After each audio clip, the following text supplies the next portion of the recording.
it is chaos in Florida. But I'm legitimately sorry. There were a lot of interesting things that happened in that Dodger game last night, and they're not all playing related. Even though I think the Dodgers are in legitimate trouble, the Padres do not fear them at all. Didn't you think they were in trouble before the series started? Padres are a better team. Freeman, they're better. I mean, they're about the same as teams, but Tatis is important, and Freeman being medicated. They're already admitting that he shouldn't even be out there. You know what we used to do to players? They want it. So I never forced players to get the shots of Toradol. They wanted it. Yeah, they want to play. And Freeman doesn't need to play. He wants to. Yeah, play. but they're such a different team when a third of all the at-bats are Betts, Ohtani, and Freeman. Like that's a monster lineup, and they're in trouble. Don't you get to say that a player is not the player that they have on the name of the jersey? Betts is, I think, 0 for his last 69. He's not effective. So he's hurt too. He just at some point, and we talked about this, if Ohtani, Betts, and Freeman don't play well, that's the end of the Dodgers. The Dodgers are at a point where it's please Ohtani save us, and he may. He's good enough that he may, but the Padres do not fear them. But getting back to what it is that you were saying, we are in absolutely a place where the customer feels entitled. Not every customer, obviously, to throw things at the player. Do you feel LA is that city? I always associate Philly, New York. I've never really associated. Now I've known the fights.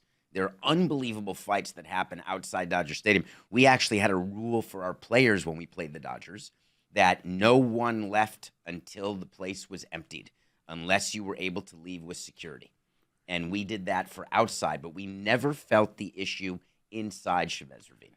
Anywhere I put emotion, a 10-2 loss, stakes, and liquor, if I combine that in the cauldron, and you've got all of the expectations the Dodgers now have of being the new school Yankees, where we've got the most money, we get all the players that we want, we get to be the powerhouse, I can see that happening just about anywhere.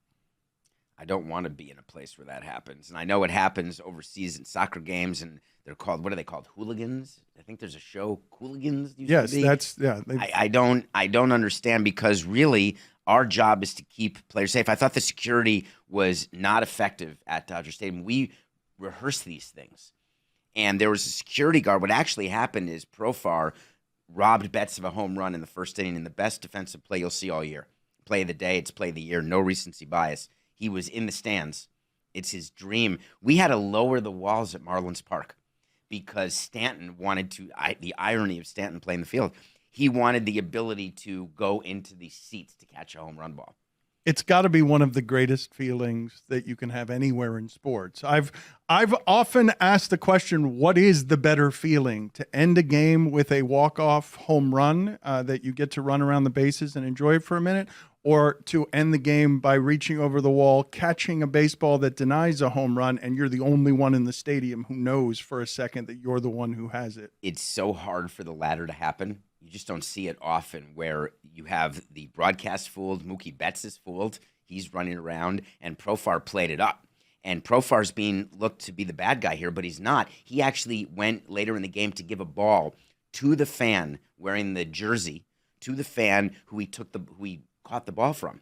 And then that fan looked at the ball and threw it back onto the field, but not toward Profar. But then someone else said, oh, we can throw balls on the field. He then threw a ball at Profar. And that started all of it. And then cans were being thrown at Tatis and in right field. And then the Padres are off the field.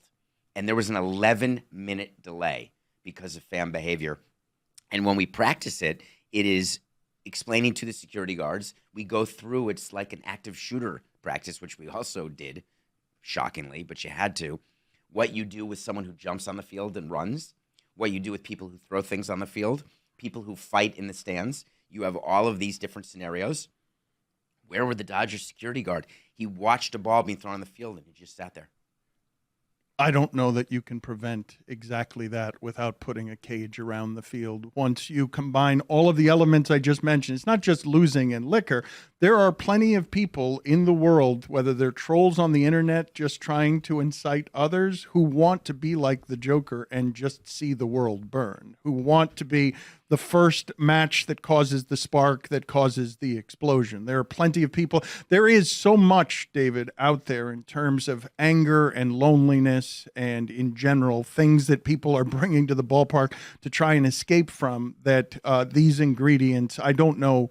You can practice all you want to try and stop them. You can rehearse and everything else, but unless you put a cage around the field, I don't know how you prevent this. Well, the ultimate way to prevent it is by having them perform on a stage, which is what COVID was, where there's no fans.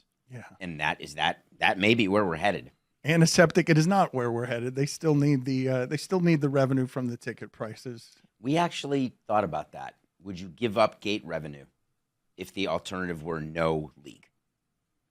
And the answer is you have to. So now let's go a little less. Would you give up half so you leave 20 rows around the park? It's pretty punitive right now. If somebody wants to go streaking on the field, David, the inconvenience of that for the 7 seconds of fame is you get caught in a bureaucracy of you lose your freedom for a while, and it's kind of annoying and punitive to get penalized with money and lack of freedom for a while. It's a great deal of inconvenience for 7 seconds of stardom. You've got to make the penalty stiff, but I still don't think you prevent it when somebody's had 7 beers. So are you saying there's no deterrence? Because I'm a big fan. Not as long as you allow fans, emotion, losing, and liquor. Like if you combine all of those things, you can only you can make it punitive. But when people are frustrated because they don't like Tatis, some of them are going to throw things.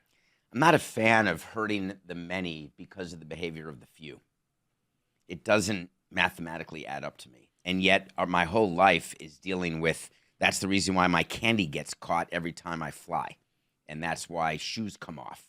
It's because of what one person or a few people have done. But you know this, okay? You know this, having been in sports for a long time. Usually it's not real leadership that results in proactive action. You have to have the calamity, and then you'll get the reaction. We've seen things like this a bunch of times. Let Tatis get hurt, though. Actually get hurt and see if the reaction's not more outsized.